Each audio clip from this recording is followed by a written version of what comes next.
Hello hi అండి, welcome to Telugu popular TV. మనతో ఇప్పుడు గాయని విజయలక్ష్మి గారు ఉన్నారు. హలో అండి. కజరా మొహబ్బత్ వాలా అఖియోं में ऐसा डाला గోవుళ్ళు తెల్లనా గోపయ్య నల్లనా. రబ్బర్ గాజు పాట నేనే పాడాను. యాక్చువల్గా కీరవాణి గారు నన్ను పిలిచి పాడించారు. కీరవాణి గారు చెప్పారు, నేను మ్యాక్సిమం ట్రై చేస్తానమ్మా నీ గొంతు ఉంచడానికి. నాతో పాటు పాటలు స్టార్ట్ చేసిన వాళ్ళు చాలా మంది కనుమరుగైపోయారు. దునియా హై మేరే పీछे लेकिन मैं तेरे पीछे अपना बना ले मेरी जान हाय रे मैं तेरे कुर्बान. నేను 24 గంటల సేపు నిర్విరామంగా పాడి ఒక రికార్డ్. నాగమల్లి కోనలోన నక్కింది లేడికున్న. ముఖ్యంగా అమెరికాలో ఆల్మోస్ట్ 30 సార్లు 30 టైమ్స్ నేను అమెరికా పర్యటించాను. సో అది ఇంతవరకు రికార్డు. వాళ్ళకి నేను గుర్తొచ్చి విజయలక్ష్మి ఫలానా పాట పాడాలి అనే సిచ్యువేషన్స్ ఇప్పుడు లేవు సినిమాలు. ఎందుకంటే ఏ పాటని ఎవరైనా పాడచ్చు. ఆవగించంత అదృష్టం ఉండాలి, ఏనుగంత టాలెంట్ ఉన్నా సరిపోతుంది. అది అక్షరాల నిజమండి. రే తెల్లారి చల్లారిపోతుందిరా తీగ అల్లాడి మల్లాడిపోతుందిరా రారా సుందర. విజయలక్ష్మి గారు, మీరు గాయని బట్టి ఫస్ట్ మనం ఒక పాటతో ఈ ప్రోగ్రామ్ని స్టార్ట్ చేద్దామండి. తప్పకుండా అండి. మానవ జాతి మనుగడకే ప్రాణం పోసింది మగువ, త్యాగంలో అనురాగంలో తరగని పిన్నిది మగువ. సీతగా ధరణి జాతగా సహనశీలం చాటినది, రాధగా మధుర బాధగా ప్రణయ గాథల మీటినది. సీతగా ధరణి జాతగా సహనశీలం చాటినది, రాధగా మధుర బాధగా ప్రణయ గాథల మీటినది. మొల్లగా కవిత నల్లగా తేనె జల్లు కురిసినది, మొల్లగా కవిత నల్లగా తేనె జల్లు కురిసినది. లక్ష్మిగా ఝాన్సీ లక్ష్మిగా సమర రంగాన దూకినది, లక్ష్మిగా ఝాన్సీ లక్ష్మిగా సమర రంగాన దూకినది.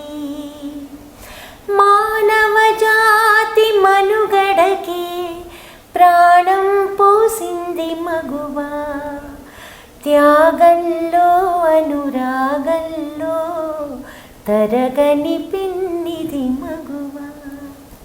చాలా బాగా పాడారు మేడం. Thank you. విజయలక్ష్మి గారు అంటేనే ఫస్ట్ ఒక రవీంద్ర భారతి త్యాగరాయ గాన సభ కనిపిస్తుంది.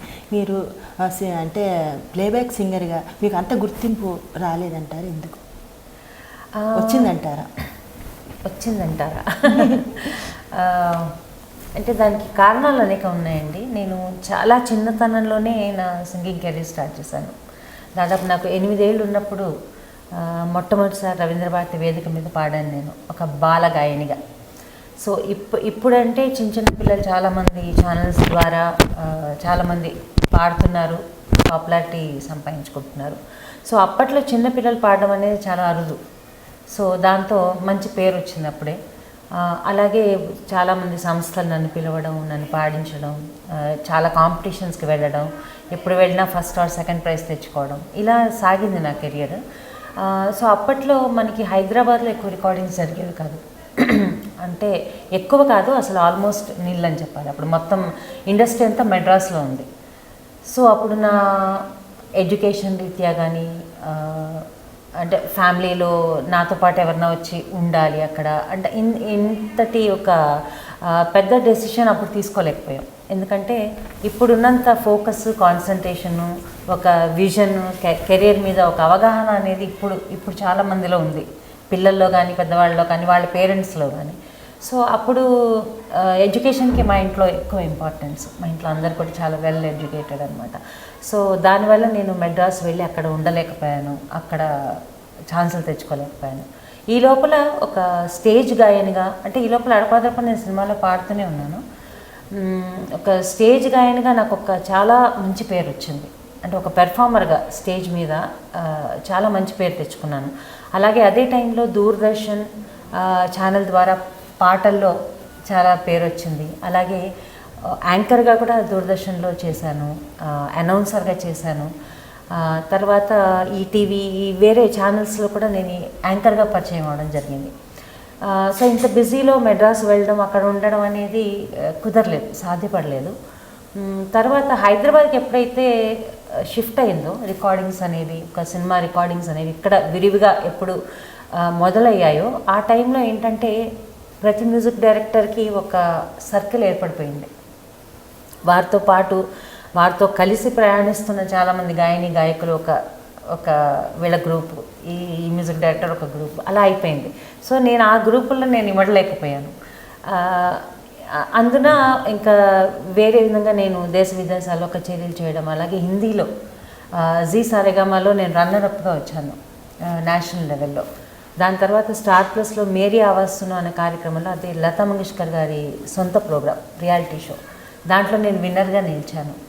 సో అది ఎప్పుడైతే ఆ రెండు గెలిచానో నాకు సోనూ నిగమ్, తర్వాత మన్నాడే, ఓపీ నయ్యర్, బప్పీ లైరి, అభిజిత్, అన్ను మలిక్, వీళ్ళందరితో కుమార్ సాను, కవితా కృష్ణమూర్తి, వీరందరితో దేశ విదేశాల్లో కచేరీలు చేసే అవకాశం లభించింది. అప్పట్లో హిందీ ఫీల్డ్లో కూడా నేను బిజీగా ఉన్నాను. సో ఇన్ని రకాల బిజీ వల్ల నేను ఇక్కడ కాన్సన్ట్రేట్ చేయలేకపోయానేమో, నాకు తెలియదు. అలాగే ఎప్పుడు కూడా నేను వర్క్ కోసం ఎవరిని అడగలేదు. అంటే అది ఏదో యాటిట్యూడ్, పొగరని కాదు, అది నా నేచర్ కాదు. సో నాకు ఏవేవి అవకాశాలు వచ్చాయో వాటిని తప్పకుండా ఉపయోగించుకున్నాను. దాదాపు 200 సినిమాలు పైగా పాడాను నేను. దాంట్లో కొన్ని మంచి పాటలు కూడా ఉన్నాయి, మంచి హిట్ సాంగ్స్, చాలా పాపులర్ సాంగ్స్, నాకు పేరు పెట్టిన పాటలు చాలా ఉన్నాయి.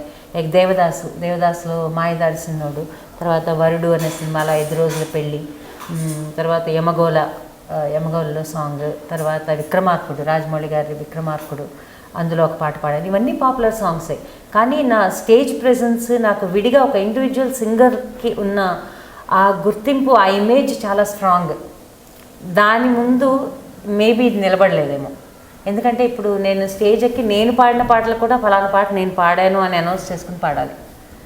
అంటే ఎందుకంటే నన్ను ఒక పెర్ఫార్మర్గా చూడడానికి జనం అలవాటు పడిపోయారు. So my image is very strong like a performer. So అది డిసడ్వాంటేజో అడ్వాంటేజో నాకు తెలియదు, బట్ ఐ డన్ ఎవ్రీథింగ్. ఎందుకంటే అంటే చాలామంది మా ఫ్రెండ్స్, ఇండస్ట్రీలో ఉన్న ఫ్రెండ్సే అంటూ ఉంటారు, నువ్వు పొరపాటున ఒక 10 ఏళ్ళ ముందు పుట్టేసావు అనేసి. అది కరెక్ట్ అనేమో అనిపిస్తుంది. ఎందుకంటే ఈ రోజుల్లో సింగర్స్కి దేనివల్ల పేరు వస్తుందో అవన్నీ ఎప్పుడో నేను చేస్తాను. ఇప్పుడు ఒక నేషనల్ లెవెల్లో ఒక సారేగామాలో లాస్ట్ 7-8లో వచ్చినందుకే ఇప్పుడు మన సింగర్లకి చాలా పాపులారిటీ. ఎందుకంటే అప్పట్లో మీడియా స్టార్ట్ అయింది, అప్పుడప్పుడే స్టార్ట్ అయిన మీడియాలో ప్రతి ప్రోగ్రామ్లో ఈటీవీలో దాదాపు 9 ఏళ్ళు నేను యాంకరింగ్ చేశాను. దాంట్లో 4 షోస్ చేశాను. అందులో ఫస్ట్ లైవ్ షో నేనే చేశాను, ఫస్ట్ మీ మాట మీ పాట. ఆ తర్వాత మనోరంజనే అనే కార్యక్రమం రోజుకి 2 గంటలు అది టెలికాస్ట్ అయ్యేది. ఆ కార్యక్రమాన్ని దాదాపు 2.5 ఏళ్ల పాటు నేను యాంకరింగ్ చేశాను దానికి. అలాగే అంత్యాక్షరి సిటీ కేబుల్లో 4 ఇయర్స్ చేశాను. మీ మాట మీ పాట, సాధన అని మరొక ప్రోగ్రామ్ ఈటీవీలో. సో ఇవన్నీ ఎప్పుడో చేస్తాను అనమాట, ఆల్రెడీ చేశాను. కానీ అప్పట్లో మీడియా ఇంత విస్తృతంగా లేకపోవడం వల్ల అంటే డెఫినెట్గా ఒక 30 above 40 years above ఉన్న వాళ్ళకి డెఫినెట్గా నేను తెలుస్తాను. ఎందుకంటే ఇప్పటికీ చాలామంది జనం నన్ను మీరు దూరదర్శన్లో వచ్చేవాళ్ళు కదా అని గుర్తుపెట్టుకుంటారు. అంటే ఎన్ని ఛానల్స్ వచ్చినా అప్పటి ఇంపాక్ట్ అలా ఉండిపోయింది. ఎందుకంటే అప్పట్లో ఒకటే ఒక ఛానల్, ఆ ఛానల్లో వచ్చే ప్రోగ్రామ్స్ని మీకు తెలుసు అసలు ఎంత ఆతృతగా ఎదురు చూసేవాళ్ళము. సో అట్లా అప్పుడు టీవీలో కనపడడం అనేది చాలా పెద్ద థింగ్ అనమాట. సో అట్లా చాలామంది గుర్తుపెట్టుకుంటారు నన్ను. సో అన్నిటినీ సమన్వయపరుచుకుంటూ బ్యాలెన్స్ చేసుకుంటూ వస్తున్నాను. మరి కొన్ని అవకాశాలు నేను పోగొట్టుకుని ఉండొచ్చు, ఎందుకంటే దేశ విదేశాల్లో ఎక్కువ విదేశాల్లో నా కచేరీలు అవుతూ ఉంటాయి. అలాగే నేను దాదాపు 7-8 భాషల్లో పాడతాను. సో వీటి వల్ల కొన్ని అవకాశాలు ఉపయోగించుకోలేకపోయి ఉండొచ్చు. మరి చెప్పలేము. ఇంకా ఇంకా ముందు ముందు ఇంకా కెరీర్ అయిపోయిందని అనుకోవట్లేదు. సో ఇంకా ముందు ముందు వస్తాయో చూద్దాం. ఓకే, మీ ఫ్యామిలీ బ్యాక్గ్రౌండ్ గురించి చెప్పండి. మా ఫ్యామిలీలో అంటే మా చిన్నప్పటి నుంచి సంగీత వాతావరణమే అండి మా ఇంట్లో. ఎందుకంటే మా నాన్నగారు అమ్మగారు ఇద్దరు కూడా క్లాసికల్ సింగర్స్. సో ఇంట్లో ఎప్పుడు మా పేరెంట్స్ కూడా డ్యూయట్స్ పాడుతూ ఉండేవాళ్ళు ఇంట్లో. సో వాటిని రికార్డ్ చేసి వింటూ ఉండేవాళ్ళు. సో అలా ఎప్పుడు ఇంట్లో ఒక అట్మాస్ఫియర్ ఉండేదన్నమాట. సో చిన్నప్పటి నుంచే అంటే బై బర్త్ భగవంతుడి దయ వల్ల బై బర్త్ కొంచెం శృతి జ్ఞానం తాళ జ్ఞానం ఉన్నాయి. మా పేరెంట్స్ వల్ల అబ్బిన సంగీత జ్ఞానం. చిన్నప్పటి నుంచి ఏ పాట వింటే ఆ పాట వెంటనే గ్రాస్ప్ చేయడం, ఒక సినిమా చూసి వచ్చిన వెంటనే ఇంటికి రాగానే ఆ పాటలు పాడేయడం, ఇవన్నీ చూసి మ్యూజిక్ స్టార్ట్ చేశారు. నాకు క్లాసికల్ మ్యూజిక్ నేర్చుకున్నాను. దాదాపు నేను 5 ఏళ్ల పాటు కర్ణాటక మ్యూజిక్ నేర్చుకున్నాను. ఆ తర్వాత హిందుస్థానీ ఒక 3 years నేర్చుకున్నాను. అంటే మీరు ఇతర భాషల్లో ఎన్ని సాంగ్స్ పాడి ఉంటారు? అంటే సినిమాల్లో ఎక్కువ పాడలేదండి. సినిమాల్లో అయితే తమిళ్ పాడాను, హిందీ పాడాను. బట్ చాలా వేదికల మీద పాడాను. వేదికల మీద పాడాను. అంటే రకరకాల భాషల్లో పాడడం నాకు చాలా సరదా. సో అవకాశాన్ని వదులుకోను మామూలుగా. అలాగే వేరే దేశాలకు వెళ్ళినప్పుడు, ఇప్పుడు లైక్ యుగాండా వెళ్ళాను నేను, ఈస్ట్ ఆఫ్రికా, కుమార్ సాను గారితో. ఆయన ప్రోగ్రామ్ అయిపోయాక టోటల్గా ఒక 2 hours పాటు నేను దాదాపు ఒక 8 భాషల్లో అన్ని రకాల పాటలు పాడాను. సో ఇదంతా ఏంటంటే 8 భాషలు అంటే ఏ భాషలు? మన సౌత్ ఇండియన్ లాంగ్వేజెస్ 4 పాడతానండి. కన్నడ, తమిళ్, మలయాళం, తర్వాత ఉర్దూ గజల్స్ పాడతాను, సూఫీ సంగీతం పాడతాను, తర్వాత అలాగా బెంగాలీ, మరాఠీ, రాజస్థానీ. సో ఇవన్నీ లాంగ్వేజెస్ పాడతాను. ఒక గజల్ పాడండి. గజల్ ఓకే. आज जाने की जिद ना करो, आज जाने की जिद ना करो, आज जाने की जिद ना करो, यूं ही पहलुओं में बैठे रहो, यूं ही पहलुओं में बैठे रहो, हाय मर जाएंगे हम तो लुट जाएंगे, ऐसी बातें किया न करो, आज जाने की जिद न करो, आज जाने की जिद न करो. విజయలక్ష్మి గారు, ఈ సింగింగ్ కాకుండానే మీరు ఇంకేమన్నా అదర్ యాక్టివిటీస్ ఏమన్నా ఉన్నాయి? డ్యాన్స్ చేయడం కానీ ఇలా ఏదైనా? డాన్స్ కూడా నేర్చుకున్నానండి చిన్నతనంలో. కానీ డాన్స్కి అంత ఇంపార్టెన్స్ ఇవ్వలేదు మా ఇంట్లో. అంటే 2 పడవల మీద కాళ్ళు ప్రయాణం అనేది కొంచెం కష్టం. సో ఎప్పుడు సంగీతం అనేది మనతో పాటు చివరి వరకు ఉంటుంది, ఎప్పుడన్నా పాడుకోవచ్చు. అంటే దానికి ఏజ్తో పని లేదు, మన సంతోషం కోసం కూడా మనం పాడుకోవచ్చు. డాన్స్ అలా కాదు, మనకి ఆడియన్స్ కావాలి, దానికి కొంచెం హంగులు కావాలి, ఆర్భాటాలు కావాలి, ఒక స్టేజ్, అంటే రకరకాల ఇది ఉంటే కానీ డాన్స్ అనేది అంత దానికి అంత పేరు రాదు. సో అలాగే సంగీతం అనేది మన ఫ్యామిలీలో ఉంది, అది ఎక్కువ ఇష్టపడ్డా, దానికి ఎక్కువ మార్కులు పడ్డాయి. సో అందుకని డాన్స్ కొంచెం ఆపేసి నేను సంగీతంలో కంటిన్యూ అయ్యాను. అంటే మిమ్మల్ని ఇప్పుడు సంగీతంలో బాగా ప్రేరేపించిన వాళ్ళు ఎవరు? అంటే ఫ్యామిలీ అంటున్నారా లేకపోతే? ఫ్యామిలీ ఫస్ట్ చెప్పండి, తర్వాత మీరు ఇండస్ట్రీలోకి వచ్చేప్పుడు మిమ్మల్ని బాగా ప్రేరేపించి మీకు అవకాశాలు ఇచ్చింది.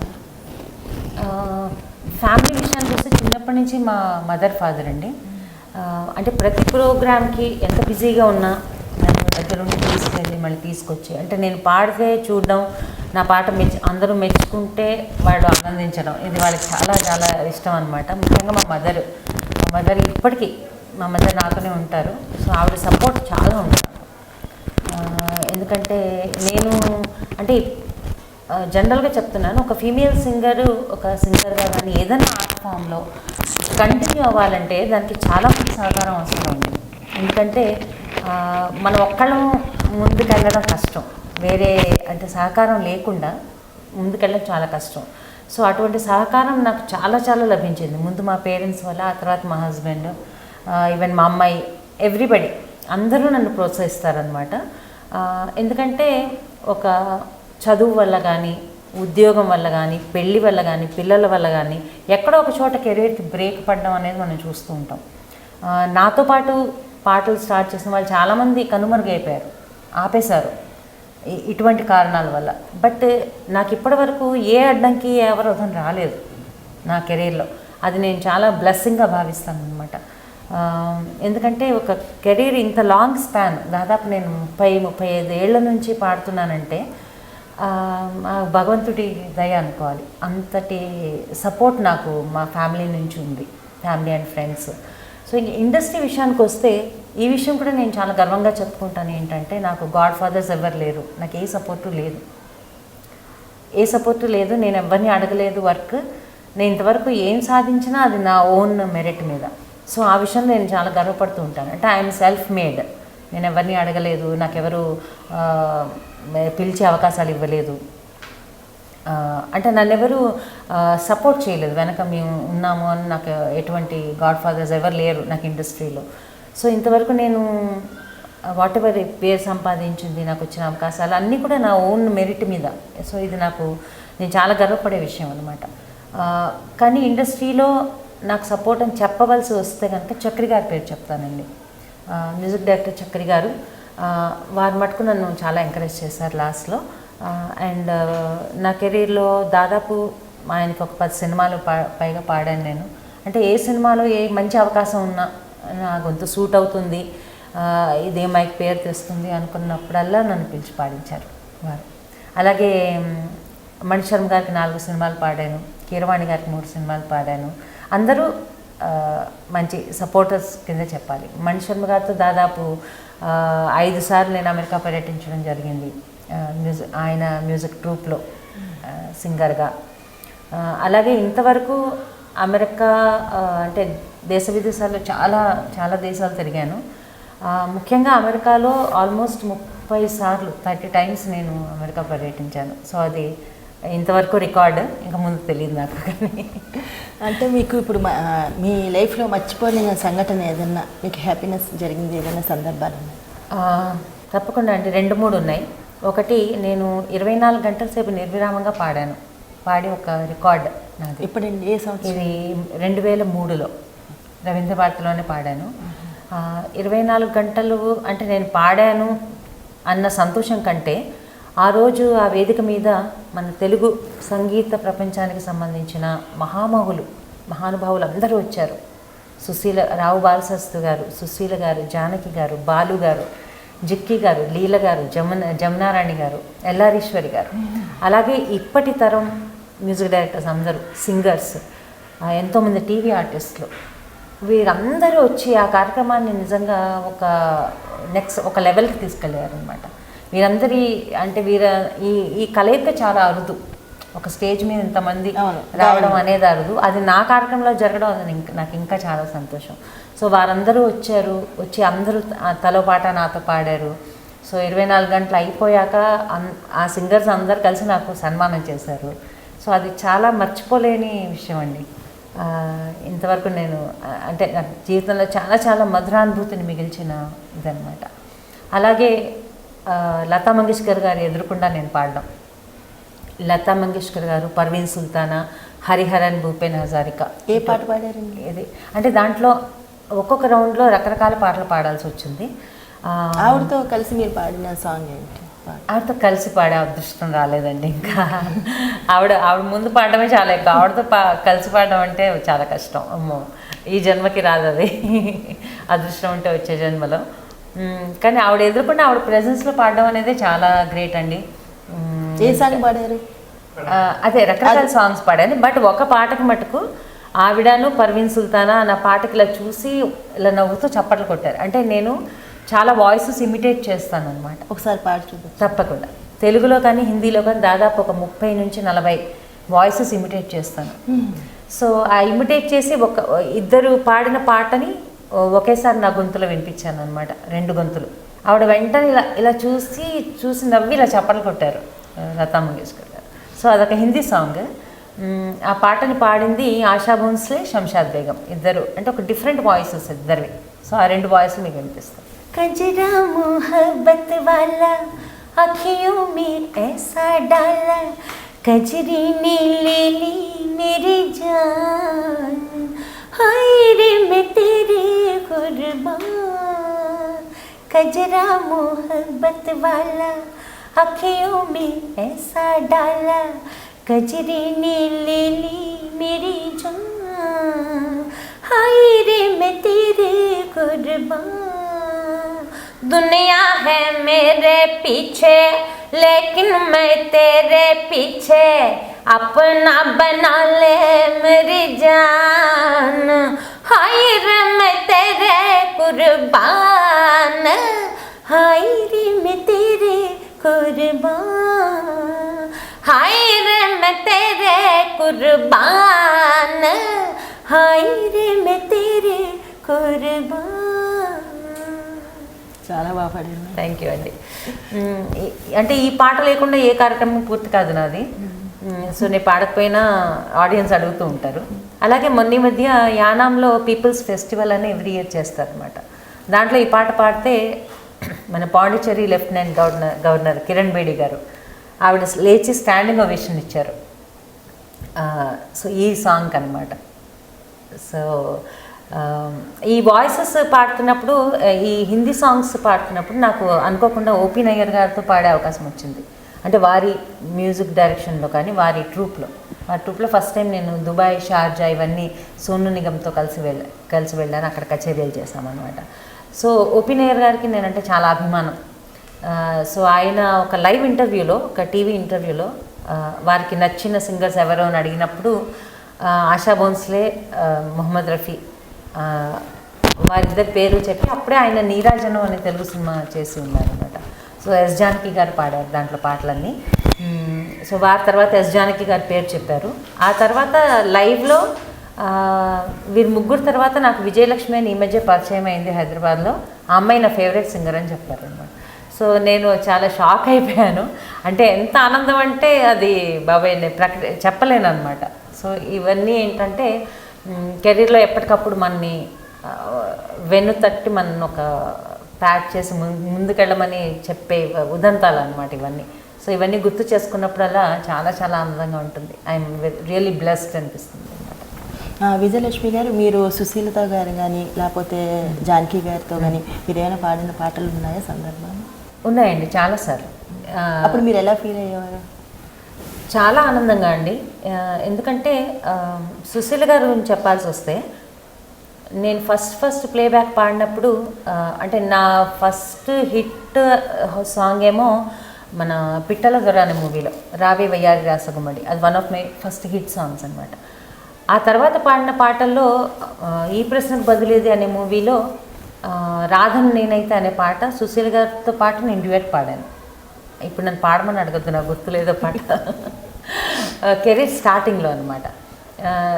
ఆ పాట పాడినప్పుడు అసలు అంటే ఆవిడ రికార్డింగ్లో చూస్తుంటేనే అబ్బా ఎంత నేర్చుకోవచ్చు మనం, అంటే ఎంత నేర్చుకోవాల్సింది ఉంది కదా, మనకు వచ్చింది ఎంత తక్కువ అనిపిస్తుంది అనమాట. మామూలుగా రికార్డింగ్లో కానీ స్టేజ్ మీద కానీ పాడేటప్పుడు మనం నోరు విప్పి పాడకుండా అంటే కొంచెం అందంగా కనిపించాలి, ఏవో అలాంటివన్నీ ఉంటాయి కొంచెం మనకి మన రెస్ట్రిక్షన్స్ అనమాట. అంటే ఒక పదాన్ని ఉచ్చరించేటప్పుడు దాన్ని ఫుల్ ఫామ్లో మనం ఉచ్చరించాం, నోరు తెరవం. అలా కాకుండా సుశీల గారు పాడుతుంటే అసలు ఫుల్గా నోరు తెరిచి, అంటే అప్పుడే ఆ క్లారిటీ వినపడుతుంది అనమాట. ఏమంటారు, తెలుగు భాష యొక్క స్పష్టత అలా పాడినప్పుడే తెలుస్తుంది. ఆవిడని చూసి నేను అనుకున్నా, ఆహా ఇలా పాడాలన్నమాట అనేసి. అంటే ఆవిడ ఏమాత్రం ఇది లేకుండా ఆవిడ చక్కగా నోరు తెరిచి ప్రతి పదాన్ని ఇంత క్లియర్గా ఇంత క్లారిటీతో ఉచ్చరిస్తుంటే చాలా ఆనందంగా ఉండేది. ఆ తర్వాత ఆవిడతో సాన్నిహిత్యం పెరిగింది. చాలా ప్రోగ్రాంల్లో మేము కలిసి పాడాము. తర్వాత అమెరికా కూడా దాదాపు 3-4 సార్లు ఆవిడతో పాటు వెళ్ళాను నేను. వెళ్ళినప్పుడల్లా ఆవిడ గొప్పతనం ఏంటంటే కొన్ని పాటలు లైక్ అహనా పెళ్ళంట అనే పాట, లేకపోతే గోదావరి గట్టుంది, ఇటువంటి సాంగ్స్ వచ్చినప్పుడు ఆవిడ ప్రోగ్రామ్ అయినా సరే ఆవిడ మైక్లో అనౌన్స్ చేసి ఈ పాటలు నాకంటే విజయలక్ష్మి బాగా పాడుతుంది, ఈ పాటలు ఆవిడతో పాడించండి అని చెప్పేసి నన్ను పాడించేవారు. సో అంతటి అంటే మన చిన్నప్పుడంతా సుశీల గారు, జానకి గారు, బాలు గారు వీళ్ళందరి పాటలు విని విని అవన్నీ మెదడులో అట్లా జీర్ణమైపోయాయి, మనకి మెదడులో ఉండిపోయాయి అట్లా మనకి. అటువంటి వాళ్ళని చూడగలమా ఎప్పుడైనా అనుకున్న సందర్భాలు ఎన్నో ఉన్నాయి. సుశీల గారు ఎప్పుడైనా చూడగలనా, నేను దగ్గరగా చూడగలనా, దూరంగా చూడగలనా, ఆవిడ కనపడతారా నాకు. అలాంటిది ఆవిడ చూడటమే కాకుండా ఆవిడతో పాడడమే కాకుండా వారితో ఒక సాన్నిహిత్యం. అలాగే ఎస్ జానకి గారితో ఎంతో సాన్నిహిత్యం. ఆవిడ మా ఇంటికి వచ్చారు, మాతో టైం స్పెండ్ చేశారు. మేము అప్పుడప్పుడు నేను వెళ్తూ ఉంటాను వాళ్ళ ఇంటికి, రోజంతా ఆవిడతో ఉంటాను, ఆవిడతో పాడించుకుంటూ ఉంటాను, ఆవిడ మమ్మల్ని పాడిస్తూ ఉంటారు. అంటే ఇంత సాన్నిహిత్యం, ఇంత ఆత్మీయత, ఇంత వారికి ఇంత దగ్గరగా వెళ్ళే అవకాశాన్ని ఇచ్చారు వాళ్ళు. సో అది మటుకు నాకు ఒక కళలాగా అనిపిస్తుంది అనమాట. ఎంత అదృష్టవంతురాలని అనిపిస్తుంది. అంటే ఇప్పుడు మీ పాప కూడా ఏమైనా సంగీతం నేర్చుకుంటున్నారా? నేర్చుకుందండి. మా అమ్మాయి దాదాపు 7 years నేర్చుకుంది క్లాసికల్. కానీ తను ప్రొఫెషనల్ సింగింగ్లోకి రాలేదు, బట్ చాలా బాగా పాడుతుంది.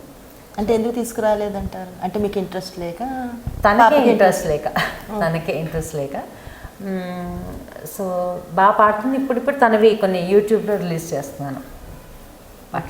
మరి మీ వారు ఏం చేస్తుంటారు? మా వారు రిలయన్స్ ఇన్సూరెన్స్లో రీజనల్ హెడ్ అండి. సో వారికి సంగీతంలో ప్రవేశం లేదు, కానీ చాలా ప్రోత్సహిస్తూ ఉంటారు. అంటే ఎప్పుడు అడ్డుపడలేదు నా కెరియర్కి. సో అదే బ్లెస్సింగ్ అనుకోవాలి. అంటే మీరు ఇప్పటి వరకు మీరు ఎన్ని వందలు సాంగ్స్ పాడారంటారు సుమారు? మూవీస్లో కాదు, ప్రైవేట్గా దాదాపు 200 పైన ఆల్బమ్స్ చేశానండి. అటు డివోషనల్ కానీ, ఫోక్ కానీ, లలిత సంగీతం కానీ, ఇవన్నీ పాప్ కానీ, హిందీ కానీ, సో ఇవన్నీ కలిపి దాదాపు 250 పైగా ప్రైవేట్ ఆల్బమ్స్ చేశాను. సినిమాల్లోకి వస్తే దాదాపు 200 పైన మూవీస్లో పాడానండి. మీకు ఏమైనా అవార్డ్స్ వచ్చిన సందర్భాలు? యా. తర్వాత దేశ విదేశాల్లో దాదాపు ఇప్పటి వరకు 7,000కు పైగా కచేరీలు చేశాను. ఎందుకంటే చాలా ఎర్లీగా కెరియర్ నా స్టార్ట్ అయింది. నాది 8th year. అప్పటి నుంచి నేను పాడుతూనే ఉన్నాను, ఎక్కడ విరామం లేకుండా. సో దాదాపు 7,000 పైన నా కచేరీలు అయిపోయాయి. తర్వాత పి సుశీల గారి ట్రస్ట్ ఒకటి ఉందన్నమాట. సో ఆవిడ ఆ ట్రస్ట్ పేరిట ఎవ్రీ ఇయర్ ఒక సింగర్కి ఆవిడ ఒక అవార్డు ఇస్తూ ఉంటారు. అయితే ఆ ట్రస్ట్కి సంబంధించిన కొన్ని నిబంధనలు ఉన్నాయి వారికి, ఏజ్ వైజ్ కానీ, ఇప్పుడిప్పుడే వస్తున్న ఔత్సాహిక సింగర్స్ కానీ కొన్ని నిబంధనలు ఉన్నాయి. దానికి లోబడి వారు ఇస్తూ ఉంటారు.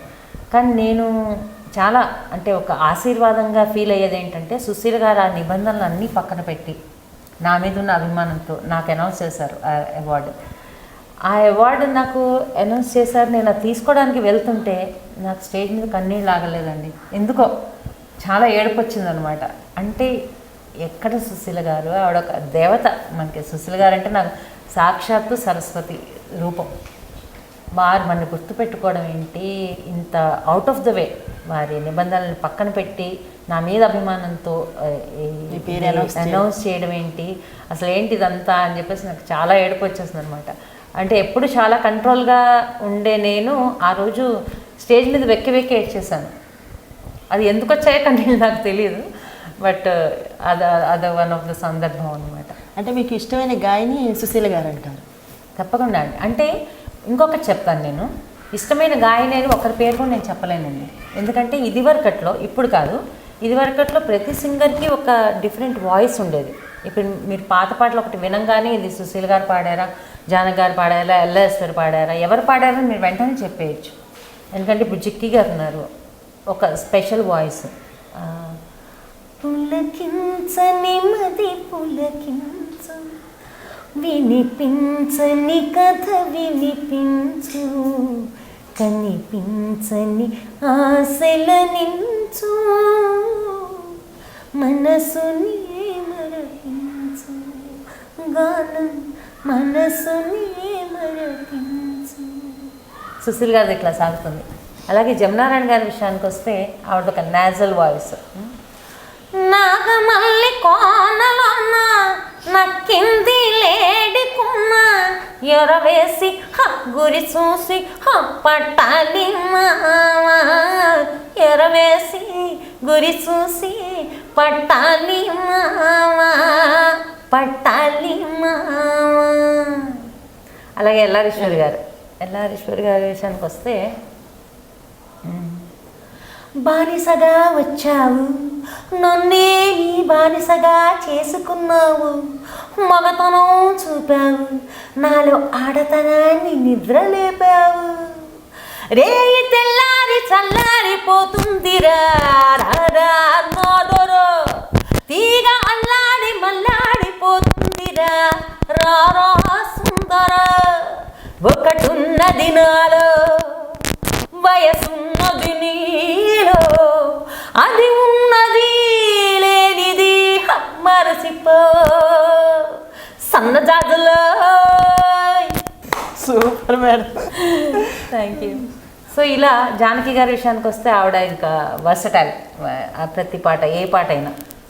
గోవుళ్ళు తెల్లనా గోపయ్య నల్లనా గోధూళి ఎర్రనా ఎందువలన, గోవుళ్ళు తెల్లనా గోపయ్య నల్లనా గోధూళి ఎర్రనా ఎందువలన, హై హై గోధూళి ఎర్రనా ఎందువలన. సో ఇలా ప్రతి వాళ్ళకి ఒక స్టైల్, ఒక విభిన్నమైన ఒక శైలి ఉంది అందరికీ. సో సో ప్రతి వారిలో అది ఇష్టపడతాను నేను. సో ఒక సింగర్ అని కాదు, అటు ఆశా భోన్స్లే ఇష్టం, బాలుగారు ఒక పరిపూర్ణమైన గాయకుడు నా ఉద్దేశం. అంటే అలా ఇప్పుడు సుశీల్ గారి విషయానికి వస్తే తెలుగు భాష ఆవిడ గొంతులో పలికినంత తీయగా అసలు నేను ఇంకే సింగర్ నోట వినలేదు. జానకి గారి విషయానికి వస్తే ఇలా ఏ పాటనైనా అవలీలగా పాడగలం, ఎక్స్ప్రెషన్. తర్వాత లీల గారి విషయానికి వస్తే ఒక క్లాసికల్ బ్యాక్గ్రౌండ్, ఆవిడ గొంతులో ఒక ఒదుగు, ఒక బరువు, ఒక వెయిట్, అటువంటి పాటలు. జిక్కి గారు చెప్పినట్టు అందరికీ ఒక్కొక్క స్టైల్ ఉంది. సో అలా ఒక సింగర్ అని చెప్పలేదు, ప్రతి సింగర్లోని డిస్టింక్ట్ క్వాలిటీ ఏదైతే ఉందో అవన్నిటిని ఇష్టపడతాను. ఇప్పుడు విజయలక్ష్మి గారు, బాలు గారు కానీ, యేసుదాస్ గారు కానీ, ఇళయరాజా, వీళ్ళతో మీకు పాడే అవకాశం వచ్చింది, సందర్భాలు ఏమైనా వచ్చింది? బాలుగారితో పాడానండి, బాలుగారితో వేదిక పంచుకున్నాను. ఇళయరాజా గారితో లేదు. అంటే యాక్చువల్గా నాకు బాలుగారు ఒకప్పుడు ఒక ప్రోగ్రామ్ చేశారు, ఎంఎస్ విశ్వనాథన్ గారు ఇళయరాజా గారి కాంబినేషన్లో ప్రోగ్రాము. ఆ ప్రోగ్రామ్కి నన్ను పిలవడానికి బాలుగారే స్వయంగా నాకు కాల్ చేశారు. కానీ అప్పుడు నేను అమెరికాలో ఉన్నాను, నేను ఆ ప్రోగ్రామ్ అటెండ్ అవ్వలేకపోయాను. సో ఆ అదృష్టం నాకు లభించలేదు. కానీ ఇళయరాజా గారిని కలిశాను, అలాగే యేసుదాస్ గారిని కలిశాను. స్వరాభిషేకం సందర్భంగా కలవడం జరిగింది. ఈటీవీ స్వరాభిషేకం అప్పుడు ఏమైనా పాడిన పాటలు ఏమైనా ఉన్నాయండి? స్వరాభిషేకాలు ఏమైనా పాడారా మీరు? స్వరాభిషేకంలో పాడానండి, దాదాపు 7 సాంగ్స్ పాడాను. అంటే వారితో కలిసి పాడారా, వారితో కలిసి పాడలేదండి, సింగిల్గానే పాడారు? సింగిల్గా. అంటే మీరు ఇప్పుడు సినిమాల్లో ఎన్ని సాంగ్స్ ఇప్పటివరకు పాడుంటారు? మోర్ దెన్ 200 అండి, 225-250 మూవీస్ పాడుంటారు. మీకు ఏమైనా నేషనల్ అవార్డు అలాంటిది? లేదండి, సినిమా నేషనల్ అవార్డు చాలా దూరం ఉంది. బట్ నేషనల్ అవార్డు కాదు, కానీ చాలా పలు సంస్థల నుండి నాకు చాలా అవార్డ్స్ వచ్చాయి. ముఖ్యంగా ఎక్కువ మెయిన్గా నాకు మాయదార్ సిన్నోడు సాంగ్కి దాదాపు 4-5 అవార్డ్స్ వచ్చాయి. సంగం ఫిల్మ్ అవార్డు వచ్చింది, వంశీ ఫిల్మ్ అవార్డు వచ్చింది. సో ఇలా వచ్చాయి. తర్వాత పాటకి అందుకున్న సందర్భాలు ఆ పాటకే, అంతే. ఆ సాంగ్కి ఎక్కువ అవార్డ్స్ వచ్చాయి. అంటే విజయలక్ష్మి గారు, అంటే ఇప్పుడు మీకు ఏదైనా ఒక సినిమా పాట వచ్చి అది మీ చేయి జారిపోయిన సందర్భాలు ఏమైనా ఉన్నాయా? వేరే సింగర్కి వెళ్ళడం? చాలా ఉన్నాయండి, చాలా ఉన్నాయి. అంటే కొన్ని పాటలు మనం ఏ పాట అయినా పాడేసి వచ్చి, అంటే ఈవెన్ ఆడియో రిలీజ్ అయిపోయి సీడీ చూసే వరకు మనదని మనం అనుకోలేము. ఎందుకంటే ఆ మధ్యలో ఎప్పుడైనా ఆ పాట మారిపోవచ్చు, వేరే సింగర్కి వెళ్ళొచ్చు. అంటే దానికి రీజన్స్ చాలా ఉండొచ్చు. ఏమో మేబీ డైరెక్టర్కి నచ్చకపోవచ్చు, హీరోకి నచ్చకపోవచ్చు, లేకపోతే ఆ హీరోయిన్కి సెట్ కాకపోవచ్చు, లేకపోతే ఇంకా బెటర్గా పాడి ఉండొచ్చు వేరే సింగర్. సో ఇలా చాలా కారణాలు ఉండొచ్చు. మీకు అలా ఏమన్నా సందర్భాలు జరిగాయంటే అలా కొన్ని పాటలు మిస్ అయ్యాను. కొన్ని పాటలు నేను వేరే ఊళ్ళల్లో, వేరే దేశంలో ఉన్నాను కాబట్టి మిస్ అయ్యాను. అలా కాకుండా అంటే 2-3 హిట్ సాంగ్స్ నేను పోగొట్టుకున్నవి ఏంటంటే అదరగొట్టు ఆ సాంగ్ ఒకటి, తర్వాత రబ్బర్ గాజులు పాట నేనే పాడాను యాక్చువల్గా. కిరమణి గారు నన్ను పిలిచి పాడించారు. కానీ అదే రోజు ఈవినింగ్ నేను మణిశర్మ గారి ట్రూప్లో భాగంగా అమెరికా వెళ్తున్నాను. సో నా పాట అయిపోయింది, ఈవినింగ్ దలేర్ మెహందీ గారు వచ్చారనమాట. సో నేను ఆయన్ని కలిసి ఎయిర్పోర్ట్కి వెళ్ళిపోయే ఉద్దేశంతో అంతా ప్యాక్ చేసుకుని రెడీగా వెళ్ళిపోయాను స్టూడియోకి. అంటే ఆయన పాట వినేసి వెళ్దామని. సో ఆయన రాగానే, ఆయన తెలుగు కాబట్టి ఆయనకి రాసుకోవడానికి చాలా టైం పట్టింది. అంతా అయ్యాక ఆయన విన్నారు పాట, అప్పటికే నేను పాడేశాను నా పోర్షన్. విన్నాక ఏమన్నారంటే, ఆయనది చాలా పంచి ఉన్న గొంతు, పంజాబీ సింగర్ అంటే వాయిస్ వాళ్ళకి చాలా రేంజ్ ఉంటుంది. సో ఆయన ఏమన్నారంటే, నాకు రేంజ్ తక్కువైపోయింది పాట, ఇంకొంచెం నాకు శృతి పెంచండి అని అడిగారు. శృతి పెంచితే ఏమవుతుందంటే, నేను అప్పటి వరకు పాడింది వేస్ట్ అయిపోతుంది. ఎందుకంటే అది శృతి పెంచగానే ఒక గొంతులో ఒక విధమైన కీచుగా ధ్వనిస్తుంది అనమాట గొంతు. సో అంటే కొంతవరకు చేయొచ్చు, ఒక హాఫ్ నోట్ వరకు ఆ డిఫరెన్స్ తెలియకుండా మేనేజ్ చేయొచ్చు టెక్నికల్గా. బట్ ఎప్పుడైతే అది ఒక నోట్ కంటే ఎక్కువైపోయింది అనుకో, నాది కీచుగా వినపడుతుంది. సో అది లాస్ట్ మినిట్లో చెప్పారు, నాకేమో వెళ్ళిపోయే టైం అవుతుంది. సో అప్పుడు ఇంకా ఆయన ఆపేసి నన్ను పాడించే అంత ఇది లేదు, ఎందుకంటే ఆయన బాంబే నుంచి దీనికోసమే వచ్చారు, మళ్ళీ వెంటనే వెళ్ళిపోతున్నారు. సో రాజమౌళి గారు అందరూ వచ్చారు ఆయన పాట వినాలని. సో అప్పుడు నా పాట మళ్ళీ చేసే సందర్భం కాదనమాట. ఆయన పాట అయ్యేసరికి చాలా లేట్ అయిపోయింది. సో నేను ఇంకా ఎయిర్పోర్ట్కి వెళ్ళే సమయం వచ్చేసింది, అందుకని నేను ఇంకా వెళ్ళిపోయాను.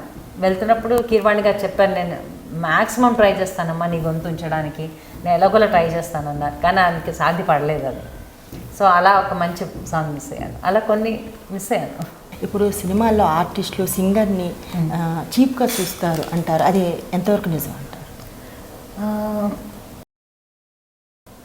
దాంట్లో నిజమేం లేదండి. ఎందుకంటే అంటే ఏ రంగంలో అయినా, అంటే ఇప్పుడు సినిమా ఫీల్డ్ మీద ఎటువంటి కాంట్రవర్సీస్ వస్తాయో, ఎటువంటి నెగటివ్ థాట్స్ అయితే ఉన్నాయో పబ్లిక్కి, అవి అన్ని రంగాల్లో ఉన్నాయి. కానీ మన మీడియా వల్ల, ఇది చాలా పవర్ఫుల్ మీడియం అవ్వడం వల్ల సినిమా ఇలాంటివన్నీ బయటకు వస్తాయి.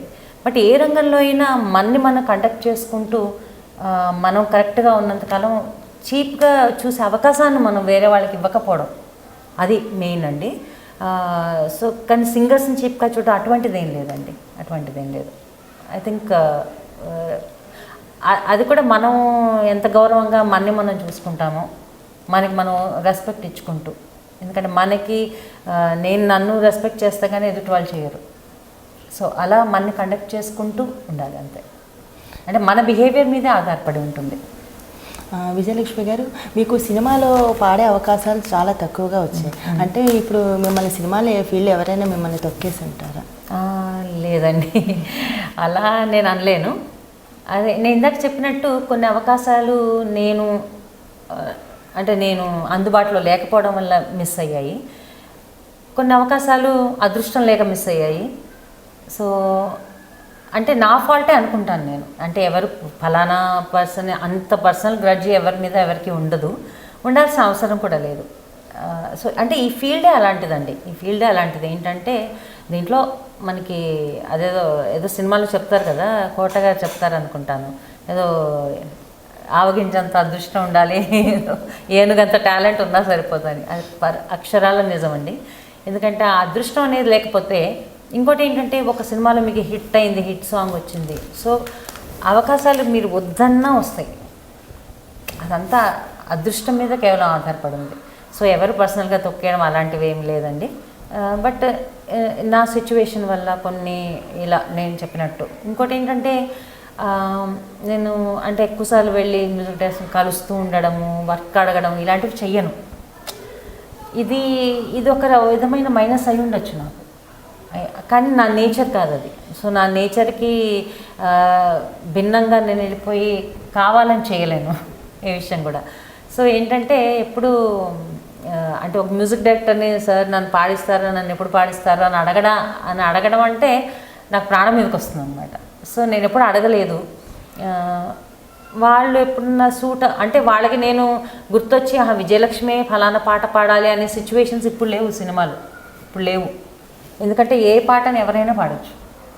సో సంగీతం రాని వాళ్ళు పాడితే కూడా దాన్ని టెక్నికల్గా కరెక్ట్ చేయొచ్చు. ఇంకా విజయలక్ష్మి ఎందుకు, అదొకటి. సో ఎందుకంటే ఇప్పుడు మీరు చూస్తున్నారు, యాక్టర్స్ పాడుతున్నారు, వాళ్ళని నిజంగా అంత పర్ఫెక్ట్గా పాడుతున్నారా? కాదు కదా. అంటే వాళ్ళు ఏం సింగర్స్ కాదు, బాన్ సింగర్స్ కాదు, కొంచెం సంగీతంలో ప్రవేశం ఉండొచ్చు, ఇంట్రెస్ట్ ఉండొచ్చు. కొద్దిగా శృతి తాళం అటు ఇటు అవుతుంది. సో అయినప్పుడు దాన్ని టెక్నికల్గా కరెక్ట్ చేసి మనకి ఒక ఫస్ట్ హ్యాండ్ ఒక హీరో ఇలా పాడాడు అంటే మనం ఆశ్చర్యపోయే విధంగా ఉంటుంది అది ఫైనల్ అవుట్పుట్. సో ఆ ఫైనల్ ప్రోడక్ట్ మనకు వచ్చే లోపల టెక్నికల్గా దాన్ని ఎన్ని కరెక్షన్స్ అన్నా చేయొచ్చు, ఎందుకంటే టెక్నాలజీ అంత పెరిగిపోయింది. సో ఎవరైనా పాడొచ్చు, anybody can become a star. So ఇటువంటి పరిస్థితుల్లో నాకు అవకాశాలు రావాలి, నన్ను పిలవాలి, నన్ను గుర్తుపెట్టుకుని ఈ పాట విజయలక్ష్మి బాగుంటుంది అనే సందర్భాలు అయితే లేవు. అన్లెస్ నేను 10 సార్లు కనపడి మ్యూజిక్ డైరెక్టర్కి ఏమండి సార్ అని వెళ్ళాలి అంటే స్వాతిమిత్యంలో కమల్ హాసన్ లాగా వెంట పడితే రావచ్చు. మరి నేను అలా చేయలేదు, అది మరి నా తప్పేనేమో అనుకుంటాను. అంటే ఏదన్నా కానీ నా తప్పే అనుకుంటాను నేను. విజయలక్ష్మి గారు, మీ సింగర్స్ మధ్య ఎప్పుడైనా మీకు పోటీ అన్నది ఏమన్నా జరిగిందంటారా? పోటీ అది ఉన్నా కానీ ఆరోగ్యకరమైన పోటీయేనండి, అంత ఇదేం కాదు. ఎందుకంటే నా విషయంలోకి వస్తే నాకు ఒక అడ్వాంటేజ్ నాకు ఏంటంటే అటు ఇప్పుడు వస్తున్న పిల్లలు, యూత్, ఇప్పుడు పాడుతున్న సింగర్లు అందరూ కూడా నాతో చాలా బాగుంటారు. అంటే నేను కూడా వాళ్ళతో చాలా బాగుంటాను. సో అంటే అలా ఎటువంటి ఎప్పుడు అంటే కాంట్రవర్సీలు వీళ్ళ గురించి గాసిప్స్ మాట్లాడడం అటువంటివి చేయను నేను ఎప్పుడు కూడా. సో ఎప్పుడు సరదాగా మాట్లాడుకోవడం, జోక్స్ వేసుకోవడం, వాళ్ళలో కలిసిపోతూ ఉంటాను. సో వాళ్ళందరికీ కూడా నేనంటే చాలా ఇష్టం. సో అమెరికా వెళ్ళినా ఎక్కడికి వెళ్ళినా కూడా మేమందరం ఒక గ్రూప్గా తిరుగుతూ ఉంటాము. సో అటువంటి ప్రాబ్లమ్స్ అయితే ఎప్పుడూ రాలేదు. మీరు ఏమైనా నిర్ణయాలు తీసుకున్నారా? మీకు ఇష్టమైన ఒక పాట పాడండి. ఓకే, తప్పకుండా. చంద్రబాబు నాయుడు గారి చేతుల మీదుగా ఒక అవార్డు అందుకోబోతున్నాను గుంటూరులో. సో ఇది ఒక శుభసూచకమైన ఒక మంచి పరిణామంగా భావిస్తున్నాను. ఎందుకంటే న్యూ ఇయర్లో ఇది ఫస్ట్ అవార్డు అనుకోవాలి ఆల్మోస్ట్. సో ఈ విషయం చాలా ఆనందంగా ఉంది నాకు. అలాగే నిర్ణయాలంటే సంగీత రంగంలోనే కొనసాగాలని నా నిర్ణయం అండి. అది ఏదో ఏ రూపేణా అయినా కూడా. తర్వాత నాకు అంటే మ్యూజిక్ డైరెక్షన్కి కూడా మధ్యలో కొన్ని అవకాశాలు వచ్చాయి. సో అవి నేను నా మీద ఎక్కువ నాకే నమ్మకం లేక అవి నేను వదిలిపెట్టేశాను. సో ఈ ఇయర్ నేను కొంచెం మ్యూజిక్ డైరెక్షన్ పరంగా ఇంకొంచెం శ్రద్ధ వహించాలనుకుంటున్నాను. అట్లీస్ట్ ప్రయత్నం చేయాలనుకుంటున్నాను, నేను చేయగలనా లేదా అనేది. అదొకటి. తర్వాత ఒక ఇన్స్టిట్యూట్ అయినా కానీ లేకపోతే ఇప్పుడు ఆల్రెడీ కొంతమందికి అంటే నా టైంకి అడ్జస్ట్ అయ్యి వచ్చేవారికి ఒక ఫ్యూ స్టూడెంట్స్కి నేను క్లాసెస్ తీసుకుంటున్నాను. అలాగే ఇంకా ముందు పోను ఇంకా ఆన్లైన్ క్లాసెస్ స్కైప్లో అట్లా ఎక్కువ మందికి నేర్పిద్దామని ఉంది. అలాగే ఒక ఆడియో ఆల్బమ్ రెడీగా ఉంది, ఆడియో అయిపోయి దాన్ని వీడియో చిత్రీకరించి అది కూడా ఈ ఇయర్ రిలీజ్ చేస్తాను. సో ఇవన్నీ ఈ ఇయర్లో నేను పెట్టుకున్న పథకాలు అన్నమాట. తెలుగు పాపులర్ ఛానల్ని సబ్స్క్రైబ్ చేసుకోవడం మర్చిపోకండి. Don't forget to subscribe and like. And share కూడా చేయండి. Don't forget to like, share and subscribe for Telugu Popular. Telugu popular viewers అందరికీ మనస్ఫూర్తిగా కృతజ్ఞతలు తెలియజేసుకుంటున్నాను. For more videos please subscribe Telugu popular. నేను మీ కృష్ణ భగవాన్. Please subscribe Telugu popular TV.